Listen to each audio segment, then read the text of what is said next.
Simply, what is current? We just discussed the equation I equal Q upon T, and then we discussed के एक electron का जो charge है that is the elementary charge, and you multiply the total number of electrons to get the total charge, and what are charge carriers, ये सब हमने समझा था. और कन्वेंशनल करंट, इलेक्ट्रॉनिक करंट, और थोड़ा सा हिस्ट्री में हमने टाइम निकाल दिया था, लाइक के आखिर what is charge and like conventional current की हिस्ट्री क्या है. ऐसा ही यही देखते हैं हम. आज इंशाल्लाह will be talking more about just current. ठीक है, we'll be talking about an equation for current. Okay, एक कंडक्टर में करंट की इक्वेशन किस तरह से बन सकती है. Let us try to understand that. Let's say you have a conductor, और इसमें there are electrons that are flowing. अब अगर electron let's say to the right जा रहे हैं तो इसका मतलब current is to the left. We discuss that in the previous class के करंट का मतलब कन्वेंशनल करंट है. सिर्फ करंट का मतलब मूवमेंट ऑफ पॉजिटिव चार्ज है. तो इलेक्ट्रॉन्स की मूवमेंट जिस दिशा में होगी, करंट उसके ऑपोजिट डायरेक्शन में अज्यूम किया जाएगा. ओके, अच्छा, there are few terms that are very important to make you familiar with, and most likely you'll be listening to those terms for the first time. तो थोड़ा सा गौर से सुनिएगा, and we'll try कि भाई आपको बार बार बता के आपके दिमाग में उस चीज को बैठाया जाए. So the first term, पहले तो ये समझ लो कंडक्टर की length is L, and these are the free electrons that are flowing, and the cross sectional area of the conductor is A. Okay, so we're going to make an equation for current, थोड़ी detailed equation. तो एक term है जिसे कहते हैं number density of charge carriers, which is number of charge carriers divided by the total volume of the conductor. Okay, number density of charge carriers is small n, total number of charges is capital N, and the volume is area into length. So if this is length L and this is area, so this is small n equal capital N over A. So किसी भी for every metal there is a value of number density of charge carriers. Number density of charge carriers क्या है? एक आपने simply density पढ़ा है, which is mass over volume. आमतौर पर किसी भी फिजिकल क्वांटिटी को उसके वॉल्यूम से मल्टीप्लाई कर दो तो it can be called as the density of that physical quantity. अब लेट्स से मेरे पास ये एक रिमोट है ना, मैं अज्यूम कर रहा हूँ ये कोई मेटल है, मेटल का पीस है, और इसमें बहुत सारे free electrons. So if I want to figure out कि भाई इसमें इसकी number density of charge carriers क्या है, तो पहली बात तो मुझे पता लगाना पड़ेगा इसमें चार्ज कैरियर्स क्या है. तो electrons are the charge carrier. अगर ये मेटल है ना, तो मेटल में electrons are the charge carrier, because electrons flow and they carry the charge. तो इसमें टोटल कितने फ्री इलेक्ट्रॉन्स है, क्या चीज, टोटल कितने फ्री इलेक्ट्रॉन्स. फ्री इलेक्ट्रॉन्स का मतलब electron that are gonna flow, orbital electron नहीं जो घूम रहे होते हैं एटम के अराउंड, जो फ्री इलेक्ट्रॉन्स होते हैं ना जो पूरे कंडक्टर में फ्लो करेंगे. So the total number of free electrons divided by the total volume of the conductor. समझ लो, तो ये क्या लगेगा, number density of charge carriers, मतलब नंबर ऑफ चार्ज कैरियर्स और number of electrons divided by the volume of the conductor. तो अगर for example capital N is the total number of charge carriers, मतलब total number of free electrons in case of this metal. अगर मैं इसको divide कर दूं to the volume of the conductor, which is area into length, so I get the number density of charge carriers, which is small n. समझ आ रही है मेरी बात? So small n is number density of charge carriers. That is equal to total number of charge carriers. अगर metal के case में that will be free electrons divided by the volume of the conductor. So in this case, area into length is the volume of the conductor. अगर मैं इस area into length को small n से multiply कर दूं तो I get the total number of charge carriers which is small N into area into length. So the total number of charges is equal to number density of charge carriers into the cross sectional area of the conductor times the length of the conductor. So that gives me the total number of charge carriers of the free electrons in a metal. तो यहां तक सारे मेरे साथ में जल्दी जल्दी confirm करें to the online community listening to अस.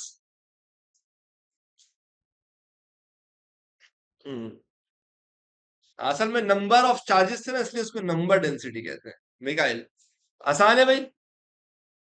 अच्छा, अब आप क्या करोगे?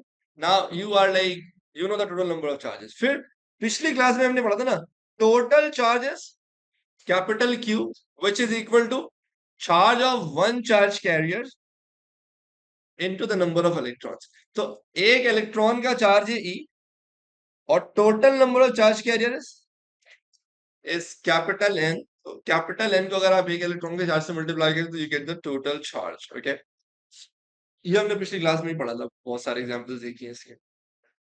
तो एक नंबर डेंसिटी और चार्ज कैरियर समझ लिया हमने, टोटल चार्ज निकालना समझ लिया। एक चीज है जो अभी हम पढ़ेंगे, that is the mean drift velocity of electrons. मतलब सिंपल ये कि भाई इलेक्ट्रॉन्स जब इस कंडक्टर के थ्रू मूव होंगे ना, तो उन्होंने टोटल कितना डिस्टेंस ट्रेवल किया, विच इज लेंथ एल, और उस डिस्टेंस को कवर करने में उन्हें कितना टाइम लगा। Let's say that time is T.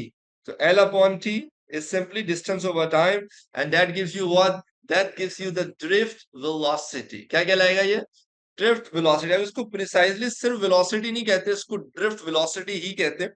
थोड़ी देर में आई एक्सप्लेन यू कि इसको प्रिसाइजली ड्रिफ्ट वेलोसिटी ही क्यों कहते हैं, बट अभी ये समझ लो, drift velocity is simply net velocity of charge carriers. कि भाई वो नेट किस वेलोसिटी से मूव कर रहे हैं, मतलब कितना उन्होंने टोटल डिस्प्लेसमेंट कवर किया, टोटल डिस्टेंस कवर किया, और उसको आप टाइम से डिवाइड कर दो कि उसमें कितना टाइम लगा। सो that is the drift velocity.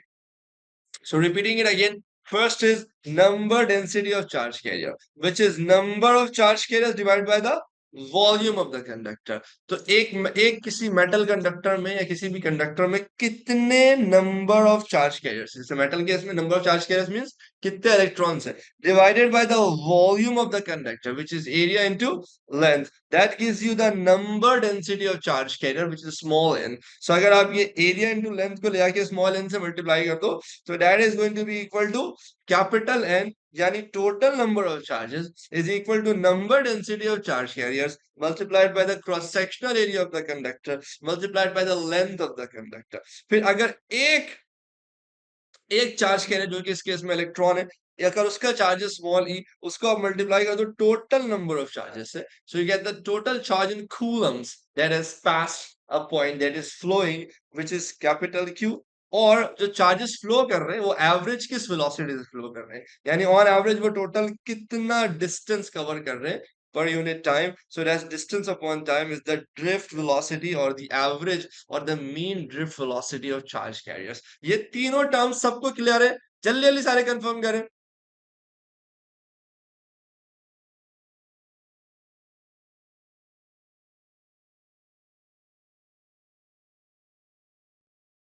देखो, हम जब सिर्फ डेंसिटी कहते हैं ना, तो उसका मतलब होता है वो मास अपॉन वॉल्यूम वाला डेंसिटी ना। लाइक ये वो मास अपॉन वॉल्यूम वाला डेंसिटी नहीं है, ये नंबर डेंसिटी है।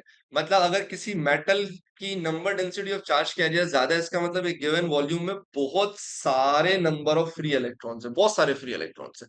और अगर किसी मेटल की charge density number density of charge carriers कम है, इसका मतलब एक गिवन वॉल्यूम में कंपैरेटिवली फ्यूअर इलेक्ट्रॉन्स है। अब ये बहुत सारे पैरामीटर्स पे डिपेंड करता है, हर मेटल का अपना अपना फिक्स होता है। लाइक जैसे फॉर एग्जांपल कुछ मेटल्स होंगे जिसमें आप, जैसे आमतौर पर ट्रांजिशन मेटल्स में बहुत सारे फ्री इलेक्ट्रॉन्स होते हैं ना, पर एटम बहुत सारे फ्री इलेक्ट्रॉन्स होते हैं।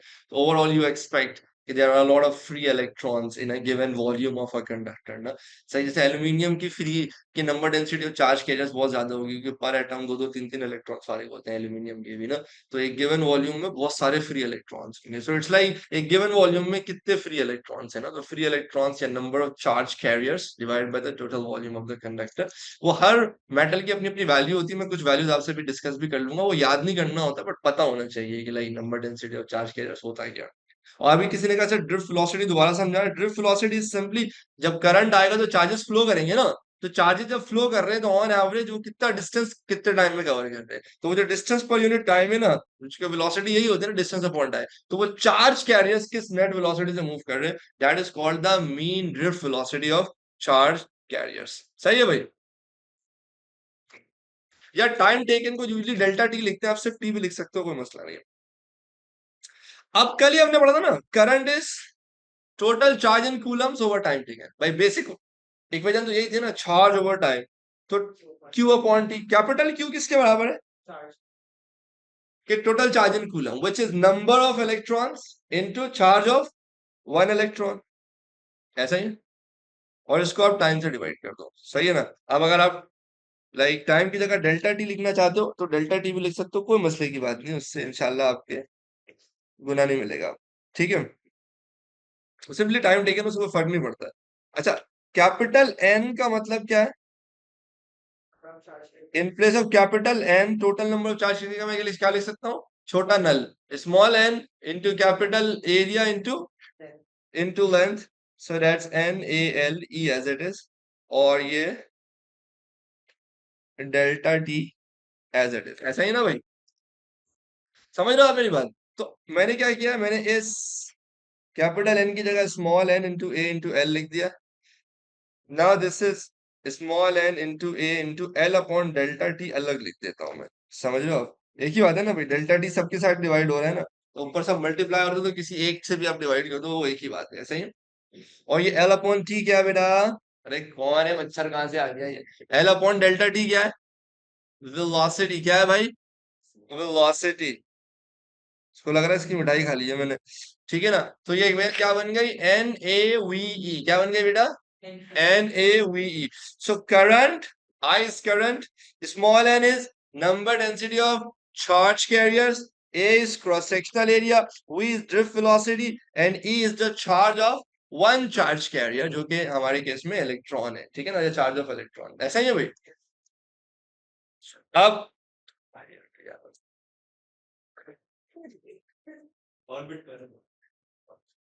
what the hell man,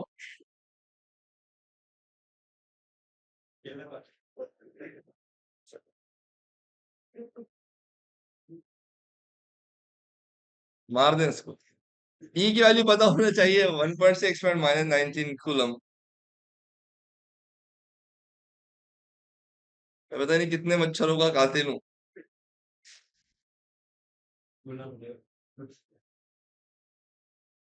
एक दिन मैंने बहुत मच्छर मारे थे, मैं हम एक जगह रहने गए हुए थे, वहां पे मेरे दोनों बच्चों को मच्छर आ गया, फुल पप्पियां ले रहे थे, तो मैंने एक दो दफा तो पहले उन्होंने मुझे काटा, फिर वो बच्चे से ऐसा मुंह उनका लाल हो जाता है, दो काटा उसके बाद मैं तैयार हो गया।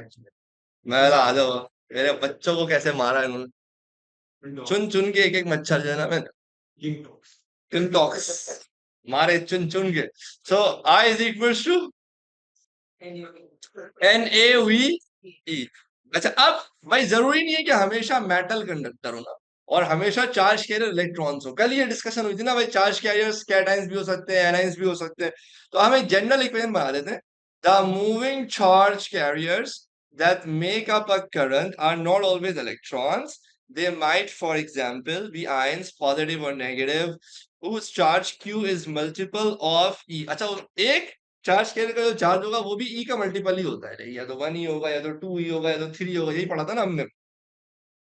Hence we can write a more general version of the equation as I equal Na V Q। तो मैं क्या कर रहा हूं, मैं इस ई की जगह क्या लिख देता हूं बेटा? स्मॉल क्यू लिख देता हूं। क्यू का मतलब वही है, charge of one charge carrier. अगर मेटल है तो फिर इलेक्ट्रॉन की जगह आप ई लिख देना, लाइक यानी एक इलेक्ट्रॉन का चार्ज लिख देना, बट वो 2 ई हो तो क्यू की जगह 2 ई लिख देना। अगर वो चार्ज कैरियर का चार्ज 3 है तो क्यू की जगह 3 लिख देना, and so on, okay.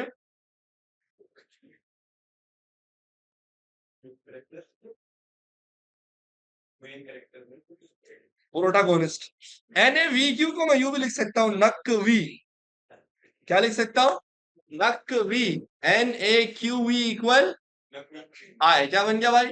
Naqvi. तो व्हाट इज स्मॉल एन? मेरा एक स्टूडेंट ही था, उसका नाम नकवी था ना, तो एक दिन मैं पहले ये पढ़ाता था NaVQ, उसने एकदम से क्लास में देखा, ओ माय गॉड ये तो मेरा नाम है। सही है। फिर हमने रीअरेंज करना सीखा, हमने कहा चलो बच्चे का नाम हमेशा के लिए मार दिया यार तुम लोग। Small N is number density of charge carriers, A is cross sectional area, Q is charge of one charge carrier, V is drift velocity, I is current। जल्दी सारे ऑनलाइन वाले कंफर्म करें, are you all with me? जी multiple of E होगा।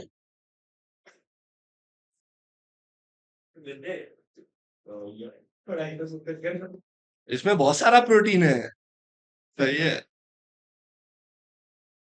चलो भाई, जल्दी से पहले मैं आपको एक बेसिक सा क्वेश्चन कराता हूँ भाई, अभी काफी कॉन्सेप्चुअल डिस्कशन कर ली हमने। गाइस खामोश। Calculate the mean drift velocity of the electrons in a copper wire of cross-sectional area 5 exponent minus 6 meter square, carrying a current of 1 ampere. The electron number density of copper is 8.5 exponent 28 meters per meter cube. अब अगर आप गौर से देखो तो यहाँ पर आपको like cross sectional area भी गिवन है, करंट भी गिवन है और इलेक्ट्रॉन डेंसिटी भी गिवन है, ऐसा ही है। और क्योंकि ये कॉपर है ना, तो कॉपर का मतलब मेटल है। मेटल में जो चार्ज कैरियर्स होते हैं वो इलेक्ट्रॉन्स होते हैं, तो मतलब आप क्यू की जगह इलेक्ट्रॉन का चार्ज यूज करोगे। तो इक्वेशन इज नक V N A Q V equal I. So if you want the drift velocity, if you want the mean drift velocity, so you'll make V as the subject. So that's I over N A Q. तो आप Q की जगह E लिख दो। क्यों? Q की जगह E लिख दिया। क्यों? क्योंकि भाई कॉपर वायर है ना, मेटल्स में free electrons are the charge carriers. तो इसका मतलब एक इलेक्ट्रॉन का चार्ज कितना होगा? एलिमेंट्री चार्ज होगा ना, that is 1.6 exponent minus 19 Coulomb's.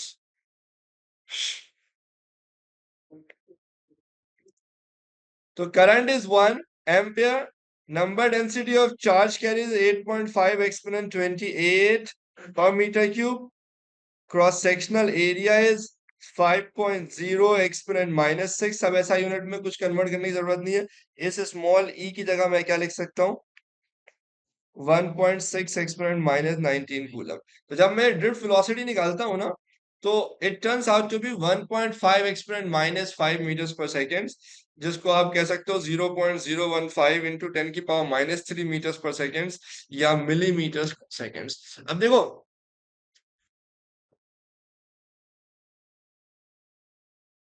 सही है। अच्छा अब देखो मेरी बात सुनो, ये जो मैंने क्वेश्चन कराया है, एग्जाम में इतना स्ट्रेट फॉरवर्ड क्वेश्चन नहीं आता कि लाइक सब कुछ दिया हुआ, ये लो बेटा चार्ज डेंसिटी, ये लो बेटा एरिया, ये लो बेटा करंट, घर से याद करके आए थे ना नकवी, जल्दी जल्दी वैल्यू पुट करके आंसर निकाल लो। तुम्हें आदत हो गई होगी, सही है।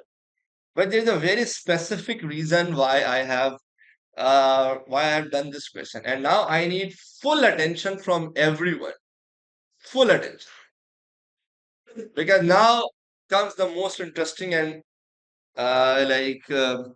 important part। देखिए ये जो वैल्यू है ना ड्रिफ्ट वेलोसिटी की, which is 0.015 millimeters per second. Now this is a very small value, okay?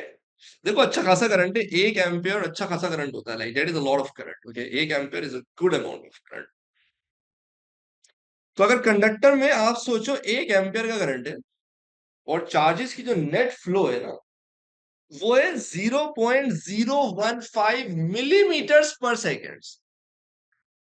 1 millimetre भी नहीं, 0.0। अब 1 मिलीमीटर की औकात क्या है? 1 मीटर का भी हजारवां हिस्सा यार, दिस इज 1 सेंटीमीटर, उसके भी आप 10 हिस्से कर दो, वो 1 मिलीमीटर होता है। इसका मतलब like the electrons are like flowing at a hell slow speed.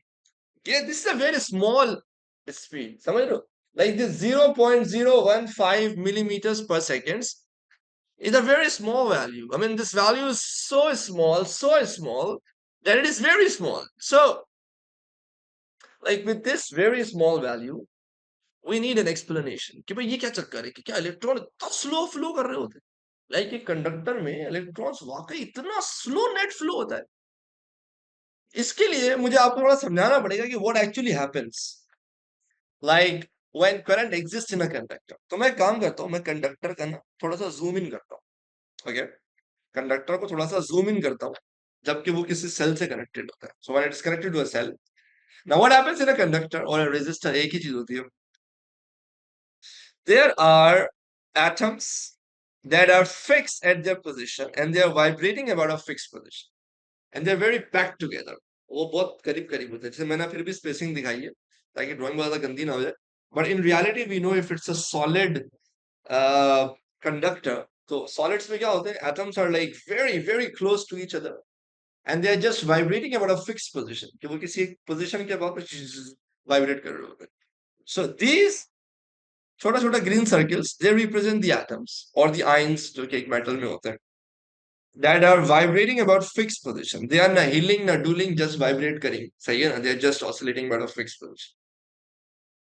And when this, and they contain a lot of free electrons as well. Okay, so these rare small dots, they are the free electron. Okay, and when this conductor is connected to a cell, so the negative terminal of the cell pushes the electrons towards the positive terminal of the cell. Okay, so electrons already present थे उनको push करता है. Cell का काम ये है ना कि वो push करता है electrons को कि वो move करे negative से positive की तरफ. अच्छा, अब हमने ये भाई दिखा दिया electrons को flow करता है. भाई देख रहे हो, अब मैंने arrow बना दिया to the right. अब हमें क्या लगता है कि भाई बहुत सिंपल है कि भाई इलेक्ट्रॉन्स पे नेगेटिव प्लेट उसको रिपेल करेगी, पॉजिटिव उसको अट्रैक्ट करेगी और इलेक्ट्रॉन ये मस्त फ्लो करता हुआ नेगेटिव से पॉजिटिव की तरफ चला जाएगा. But this does not happen in reality. What happens is something very painful. देखो, अभी इमेजिन करो कि मैं अभी रूम के एक कोने पे बैठा हूं और मुझे सामने दूसरे कोने पे भागते हुए जाना है और मैं फुल मोटिवेटेड हूँ, फुल स्पीड में और मेरी आंखों में पट्टी बंधी हुई और मुझसे कहा गया भाई भाग जाओ वहां तक. तो मैं भागता हुआ पहुंच तो जाऊंगा ना दीवार तक फौरन से. बट अब कहानी में ट्विस्ट लेकर आते हैं. ट्विस्ट ये है कि मुझे वहां तक जाना है फुल स्पीड में, बट रास्ते में आप सब बिल्कुल चिपक के बैठे हैं और आप सारे ऑसिलेट कर रहे हैं. और अब क्या, मेरी आंख में पट्टी है और मैं भागता हुआ जा रहा हूँ दूसरी दीवार पे. पहुंच जाऊंगा मैं? नहीं सर. अब जो मेरे और आपके बीच में होगा वो कुछ अच्छे अल्फाज में बयान करने के काबिल नहीं है. अब हमारी होगी जबरदस्त मुलाकात. समझ रहे हो मेरी बात? धड़ धड़ धड़. बोलो सर पाशा क्या हो गया, दिमाग वाग खराब हो गया क्या आपका? सही है. अच्छा, मैं हूं इलेक्ट्रॉन, मैं तो फुल मोटिवेटेड हुआ हूं क्योंकि मुझे पीछे से एक पुश आ रहा है. क्या आ रहा है मुझे? मुझे पीछे से नेगेटिव प्लेट पुश कर रही है, भाग. समझ रहे हो? भाग कचरा भाग. अब मैं तो भाग रहा हूं, लेकिन रास्ते में क्या हो रहा है? रास्ते में there are lot of atoms जिनके बीच में स्पेसिंग भी नहीं है और कम वक्त ऑसिलेट कर रहे हैं. सही है. तो द लाइकलीहुड इज कि मैं आपसे बार बार टकराऊंगा. क्या होगा? मैं आपसे बार बार कोलाइड करूंगा और अपनी काइनेटिक एनर्जी लूज करूंगा. मोटिवेटेड मैं पूरा हूं क्योंकि पुश मुझे बार बार मिल रहा है पीछे से. भाग कचरा भाग. समझ रहे हो? लेकिन क्या हो रहा है? मेरी बार बार मुलाकात हो रही है किससे? सामने जो एटम्स पड़े हुए अपनी फिक्स पोजीशन पे. और अज्यूम कर लो मैं छोटा सा हूं. सोचो छोटे प्रधान पार्षद हफ्ते में आ रहे हैं. सही है. और रास्ते में धर धर धर धर धर बच्चों से टकरा रहे हैं. सही है. तो जो एक्चुअल जर्नी है ना, बड़े गौर से देखना है यहाँ पे.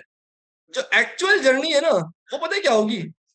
धर धूर धूर धूर धूर धूर धूर धूर इश, इश, इश. देख रहे हो? अरे हजारों टक्करें खाने के बाद फाइनली ये बेचारा इलेक्ट्रॉन इस लेंथ को पार कर पाएगा. अब तुम लोग सारा बहुत गौर से सुनना. समझ रहे हो ना मेरी बात?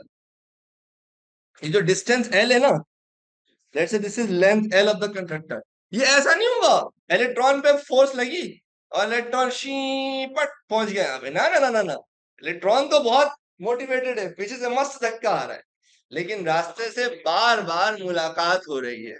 बार बार क्या हो रही है? मुलाकात हो रही है. इलेक्ट्रॉन्स एटम्स को स्ट्राइक कर रहे हैं, they are losing its kinetic. तभी और फिर हीटिंग प्रोड्यूस हो रही है. तभी तो एक कंडक्टर में जैसे ही करंट आता है हीटिंग प्रोड्यूस हो जाती है. तो व्हाट हैपेंस इज कि इलेक्ट्रॉन्स के पास जबरदस्त काइनेटिक एनर्जी होती है. They strike the atoms and they lose their kinetic energy और जिससे जाहिर सी बात है एटम्स की और काइनेटिक एनर्जी बढ़ती है जिससे हीटिंग प्रोड्यूस हो जाती है. अब दो इंपॉर्टेंट नंबर से जो बड़े गौर से सुनो. इलेक्ट्रॉन बहुत छोटा होता है, वेरी स्मॉल, वेरी स्मॉल. ठीक है, very small, that is very small. Okay. उसका मास होता है 9.1 एक्सपोनेंट माइनस 31 केजी. इलेक्ट्रॉन एक टिड्डा होता है, लिटरल टिड्डा होता है. सही है. उस पर जैसे ही फोर्स लगती है ना, यानी पीछे से जब बैटरी का नेगेटिव टर्मिनल इस पर फोर्स लगाता है और पॉजिटिव अपनी तरफ अट्रैक्ट कर रहा हो, तो ये ऐसा एक्सिलरेट होता है कि इलेक्ट्रॉन जब निकलता है ना कि आज तो पहुंच जाएंगे वहां पे, तो वो निकलता है 1,00,000 मीटर पर सेकेंड. 10 की पावर 5 मीटर पर सेकेंड उसकी स्पीड होती है. कितनी होती है? 10 की पावर 5 मीटर पर सेकेंड की स्पीड से एटम से टकरा रहा होता है. क्या कर रहा होता है? बोलो. 10 की पावर 5, 1,00,000 मीटर पर सेकंड की स्पीड से टकरा रहा है। लेकिन आप बोलो यार मैं इसमें इंटरेस्टेड नहीं हूं कि आप किस स्पीड से एटम को हिट कर रहे हो। मैं तो इस चीज में इंटरेस्टेड हूं कि ये जो टुकुर टुकुर टुकुर टुकुर करके इवेंचुअली आप इस कंडक्टर से बाहर निकले, तो आपने टोटल कितना डिस्टेंस कवर किया और टोटल कितना टाइम लिया। टोटल कितना डिस्टेंस कवर किया और उसमें टोटल कितना, यानी वो जो टोटल डिस्टेंस अपॉन टाइम है, मेरे लिए नेट वेलोसिटी इंपॉर्टेंट है, क्योंकि करंट तो नेट फ्लो की वजह से आता है ना, कि भाई टारगेट चार्जेस का नेट फ्लो कितना है, समझ रहे हो मेरी बात। जब तुम वो नेट फ्लो निकालने बैठोगे ना, टोटल डिस्टेंस ओवर टाइम, तो तुम्हें रियलाइज होगा कि इनकी वेलोसिटी आ रही है मिलीमीटर्स पर सेकेंड्स में। किसमें आ रही है बोलो, मिलीमीटर्स पर सेकेंड्स में। मतलब कि भैया निकले किस स्पीड से थे, 1,00,000 मीटर पर सेकेंड की स्पीड से, समझ लो। और फिर इतना एटम से टकराए, इतना टकराए, रास्ते में इतनी रुकावटें थी कि जब फाइनली बेचारे बाहर निकले कंडक्टर से एक छोटा सा डिस्टेंस निकाल के, तो टोटल डिस्टेंस, टोटल क्या आ रहा है, ड्रिफ्ट वेलोसिटी, जो स्पीड आ रही है वो मीटर्स पर सेकंड में आ रही है। और मेरे लिए वही स्पीड इंपॉर्टेंट है, वही वेलोसिटी इंपॉर्टेंट है, because that is the source of current. आप अच्छा बेस्ट एनालॉजी दूं, जैसे 1,00,000 की स्पीड से आई, 10 की पावर 5, और नेट वेलोसिटी क्या रह गई, 10 की पावर -3। जैसे ओ लेवल में 9 स्टार लेकर आए थे, समझ लो। फिर आपने बोला अरे 3 स्टार ही तो है, आसमान फाड़ देंगे, लेकिन जैसे ही आप घुसे, क्या हुआ, फिजिक्स, केमिस्ट्री, बायो, पहला टेस्ट, दूसरा टेस्ट, तगड़ तगड़ तगड़ तगड़, जब तक बाहर निकले वो 10 की पावर +5 से 10 की पावर-3 पे आ गए। समझ रहे हो आप मेरी बात। तो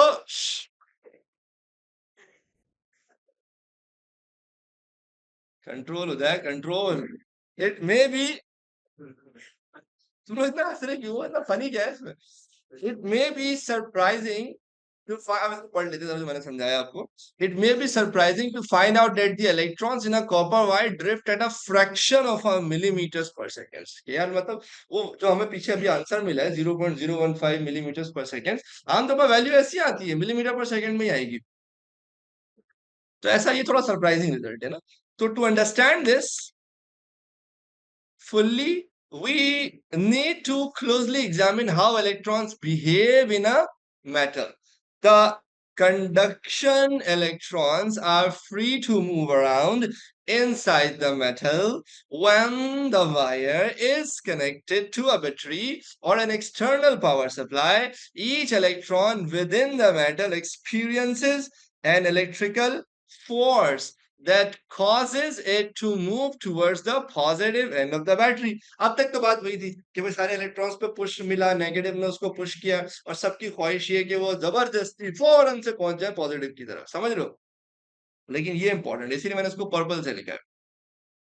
The electrons randomly collide with the fixed but vibrating metal ions। लेकिन ऐसा नहीं है कि बस छक करके पहुंच जाएंगे दूसरी तरफ, रादर अब इनकी मुसलसल मुलाकात होगी, ये बार बार कोलाइड करेंगे फिक्स्ड वाइब्रेटिंग आयन से। Their journey along the metal is very haphazard, और बार बार मस्त कलंदर टकराते रहेंगे, और बहुत देर बाद वो लाइक एक डिस्टेंस कवर कर पाएंगे।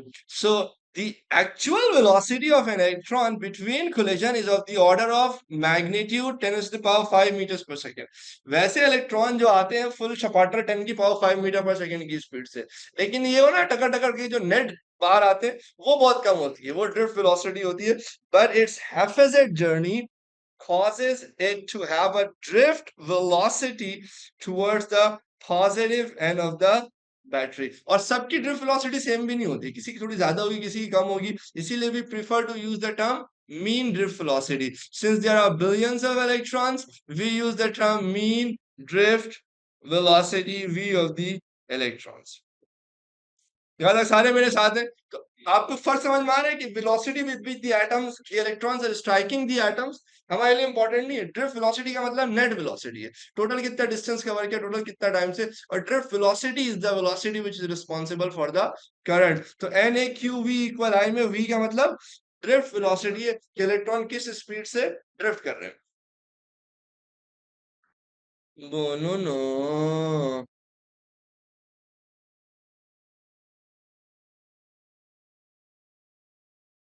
बिलियंस ऑफ इलेक्ट्रॉन एटम से टकराएंगे। हाफ हैज़र्ड का मतलब यही है ना, ये हाफ हैज़र्ड रैंडम किच किच किच किच किच किच किच, दिस इज हाफ हैज़र्ड। नहीं समझ आ रहा है। जुम्मे का जज्बाती बयान कर दिया मैंने एंड में एकदम। सारे मेरे साथ हैं, जल्दी बोलो भाई।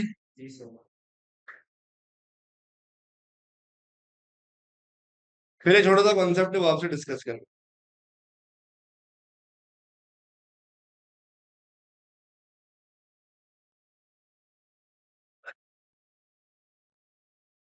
कोई लिफ्ट ही नहीं करा रहा है, ऑनलाइन वाले जवाब ही नहीं दे रहे हैं। अरीज, अतीक, अयान, फायजा, हमजा, हानिया, हारिस, काजिम, खतीजा, मनाहिल, मिकाइल, मुईज, रिजवान, रोबैशा, सदफ, यहिया, हमना। बेटा बताओ ना, समझ आ रहा है?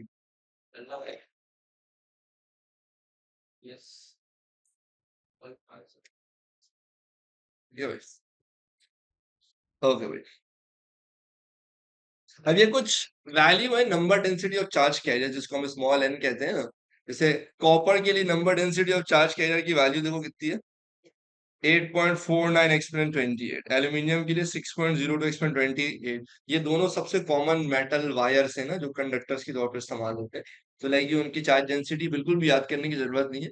सिर्फ कोशिश करना है कि ये 10 की पावर 28 जहन में रखना, ऑर्डर पता होना चाहिए कि लाइक ये गिवन वॉल्यूम में पर मीटर क्यूब का मतलब 1 metre length, 1 metre height, 1 metre breadth के साइज का अगर एक कंटेनर होगा ना, या एक कंडक्टर होगा कॉपर का या एल्यूमिनियम में, तो उसमें they are going to be a lot of free electrons, a lot of free electrons, so that is like usually of the order 10 to the power 28। ये वैसे क्वेश्चन में गिवन होगा, बस ऑर्डर पता होना चाहिए। अच्छा भाई, अब एक सवाल है आपसे। ओह शायरी अभी नहीं कर सकता, 7 मिनट ही रह गए। जल्दी से एक सवाल का जवाब दो। दो कंडक्टर है ए और बी, एक में 10 कूलम का चार्ज गुजरा और एक में 20 कूलम का charge. So in one conductor 20 coulombs of charge passed a point, and the other conductor 10 coulombs of charge passed a point। ए और बी में ज्यादा करंट किसमें होगा?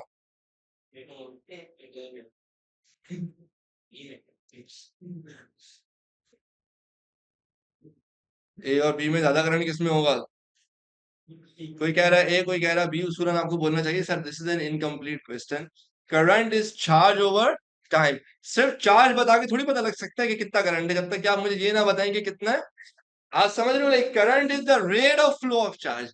जैसे फॉर एग्जांपल मैं आपसे कहूं एक बंदे ने 100 मीटर ट्रेवल किया है और एक बंदे ने 50 मीटर ट्रेवल किया है, दोनों में से किसकी ज्यादा स्पीड है? अब बोलो सर ये तो बताओ टाइम कितना लगा। सिर्फ डिस्टेंस के बेसिस पे आप थोड़ी बता सकते हो कि किसकी स्पीड ज्यादा है, किसकी स्पीड कम है। बिल्कुल वैसे ही करंट इज कितना चार्ज, कितना कूलम चार्ज फ्लो किया, ये इंपॉर्टेंट है, बस साथ साथ कितने समय में ट्रेवल किया ये भी तो इंपॉर्टेंट है ना। तो लेट्स से इसमें टाइम लगा 2 सेकेंड और इसमें लगा 8 सेकेंड, तो करंट कितना हो गया? 10/2 5 एम्पियर्स। इसमें 20/8 मतलब, तो अब आप बता सकते हो हाँ सर बी में करंट कम है और ए में करंट ज्यादा है, ऐसा ही है ना? चलो कहानियां। अच्छा और से सुनो, बड़ा कॉन्सेप्चुअल डिस्कशन है। अभी देखो हमें टोटल 2 लेक्चर लगे हैं सिर्फ व्हाट इज करंट के। सही, अभी हम सिर्फ करंट निकालना सीख रहे हैं, सही है। ये तुम्हें अंदाजा नहीं है, तुम लोग पास से करने बैठोगे ना तब इंशाल्लाह दुआएं निकलेंगी तुम लोगों से। तो अब अगेन दो कंडक्टर है, एक में 100 कूलम का चार्ज गुजरा और एक में 50 कूलम का charge, but again sir time important है। तो एक में वो 100 तरफ 10 सेकेंड्स पे गुजरा, तो सर दोनों का करंट कितना हो गया? अच्छा अब ये थकी हुई एग्जाम्पल में क्यों करा रहा हूँ, एक कॉन्सेप्ट समझाना है। वो ये कि सर देखिए, जो पहला वाला कंडक्टर था 100 Coulomb's past a point but in 10 seconds. Sir यहाँ चार्जेस कम है, बिल्कुल आधे हो गए, लेकिन सर टाइम भी कम है। इसका मतलब सर देखिए, अगर किसी कंडक्टर के पास लेट से चार्ज कम है, चार्ज का मतलब फ्री टू मूव चार्ज कम है, तब भी वो करंट से मैच कर सकता है, फिर दूसरे कंडक्टर के करंट से मैच कर सकता है अपने आप को, या अपना करंट बढ़ा सकता है। बट उसके लिए करना ये पड़ेगा कि फिर चार्जेस की स्पीड बढ़ानी पड़ेगी। जैसे यहाँ पे चार्जेस कम है, 50 कूलम, लेकिन सर मूविंग फास्ट, है ना भाई, 5 सेकंड में गुजर गए। सर यहाँ पर 100 कूलम, लेकिन मूव कर रहे हैं स्लोली स्लोली 10 सेकेंड्स, मतलब पहले वाले के मुकाबले में। दोनों में करंट क्या आ गया? सेम। मैं आपको क्या समझाना चाह रहा हूँ, कि अगर किसी कंडक्टर में चार्जेस कम भी है ना, but they are moving fast, so they can match the conductor, the current, वो करंट क्या कर सकते हैं, फिर भी दूसरे कंडक्टर से मैच कर सकते हैं, सही है ना। अब ये क्यों बताया, मैं छोटा सा कॉन्सेप्ट समझाना, ये जो आपने इक्वेशन पढ़ी है ना, नक V N A Q V equal I, तो यहाँ पे v is equal to I over N A, v is equal to I over N A Q, यानी ड्रिफ्ट वेलोसिटी बराबर है current over number density of charge carriers over cross sectional area over the charge of one charge carrier. अब कुछ relationship हमें समझना है। पहला ये कि भाई v इज प्रोपोर्शनल टू आई, यानी ड्रिफ्ट वेलोसिटी करंट के डायरेक्टली प्रोपोर्शनल, ये तो बहुत लॉजिकल है। करंट ज्यादा होगा तो चार्जेस ज्यादा वेलोसिटी से फ्लो कर रहे होंगे, करंट कम होगा तो चार्जेस कम वेलोसिटी से फ्लो कर रहे होंगे। तो अगर फॉर एग्जांपल मेरे पास एक कंडक्टर है, उसमें मैंने करंट डबल कर दिया, करंट अगर लेट से आई से टू आई हो गया, तो चार्जेस का जो फ्लो है ना, उसकी जो वेलोसिटी है, जैसे आप ड्रिफ्ट वेलोसिटी कहते हैं, वो भी आई से कितना हो जाएगा, वी से टू वी हो जाएगा। ये तो आसान है ना भाई, अगर बाकी सब कुछ मैं कांस्टेंट रखूं तो वी और आई डायरेक्टली प्रोपोर्शनल है ना, so the double the current, the double the velocity, the double the drift velocity. जल्दी सारे कंफर्म करें, यहां तक सारे मेरे साथ है, बोलो ना। अच्छा, अब अगर फॉर एग्जाम्पल मैं बाकी सब चीजें कांस्टेंट कर दूं, आई एन और क्यू, तो drift velocity cross sectional area के इनवर्सली प्रोपोर्शनल है। अब जरा समझना, पहले तो हमने लिख दिया भाई double the current double the fun, मतलब डबल द स्पीड, सही है। अब इधर देखो, मेरे पास एक कंडक्टर है जिसमें एकदम से ना क्रॉस सेक्शनल एरिया आधा हो गया है, ठीक है, बट कंडक्टर में थ्रू आउट करंट से, अब चार्जेस तो दोनों में फ्लो कर रहे हैं। सर जहां पे एरिया कम है ना, वहां पे ड्रिफ्ट वेलोसिटी ज्यादा होगी। तो इस रीजन में ना वेलोसिटी, अगर यहाँ पे वेलोसिटी v है ना, और यहाँ पर एरिया आधा हो चुका है, तो वेलोसिटी कितनी हो जाएगी, ड्रिफ्ट वेलोसिटी डबल हो जाएगी, समझ रहे हो आप। और उसका सिंपल था, मैं तुम्हें लॉजिकल रीजन समझाता हूँ। एक तो ये कि सर ड्रिफ्ट वेलोसिटी एरिया के इनवर्सली प्रोपोर्शनल है, इसलिए एरिया आधा हुआ तो वेलोसिटी डबल हो गई। मैं आपको इसका एक और एक्सप्लेनेशन दे देता हूँ, बेहतर एक्सप्लेनेशन, जो थोड़ा लॉजिकली आप समझ सके। वो ये कि सर देखें, बात सारी है कि जब आपने एरिया आधा किया ना, तो एरिया आधा करने की वजह से अब आप देख सकते हैं कि यहाँ पे, यहाँ पर अगर आप गौर से देखो तो नंबर ऑफ एटम्स ही कम है, क्योंकि कंडक्टर ही कम हो गया, लाइक एरिया कम हो गया, तो as a result of which number of free electrons यहाँ पे कम होंगे, और यहाँ पे automatically number of free electron ज्यादा है। तो सर जहां पे नंबर ऑफ फ्री इलेक्ट्रॉन ज्यादा होंगे ना, वहां पे वेलोसिटी कम होगी, और जहां पे नंबर ऑफ फ्री इलेक्ट्रॉन्स कम है, आपको करंट उतना ही चाहिए, तो फिर the charges will have to move faster, जिसकी वजह से यहाँ पे वेलोसिटी क्या हो जाएगी बेटा, ज्यादा हो जाएगी। तो वैसे भी डेट मेक सेंस कि सर जब आप एरिया कम करोगे तो you have fewer charges but you want the same current, then you have to make sure that your charges are flowing fast, तो वहां पे फिर उनकी ड्रिफ्ट वेलोसिटी क्या हो जाएगी, ज्यादा हो जाएगी। समझ रहे हो आप।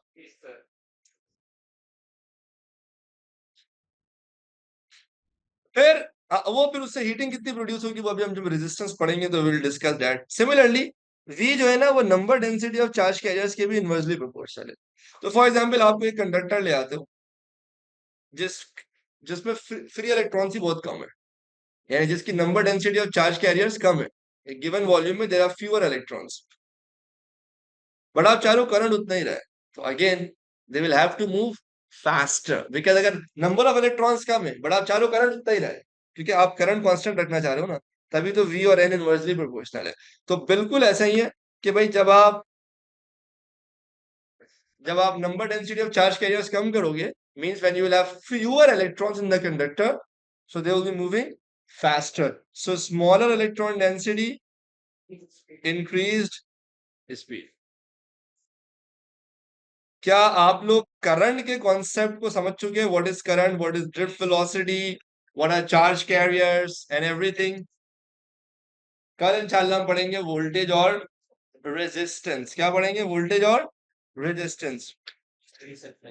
शायरी सुना दूं, शायरी सुना दूं, शायरी सुना देता हूँ, क्या खूबसूरत शेर है। वो लोग बड़े खुशकिस्मत थे, स्टेप बाय स्टेप, जो इश्क को काम समझते थे। या काम से आशिकी करते। हम जीते जी मसरूफ रहे, कुछ इश्क किया कुछ काम किया। काम इश्क के आड़े आता रहा, कभी इश्क काम से उलझता रहा, फिर आखिर तंग आकर हमने दोनों को अधूरा छोड़ दिया।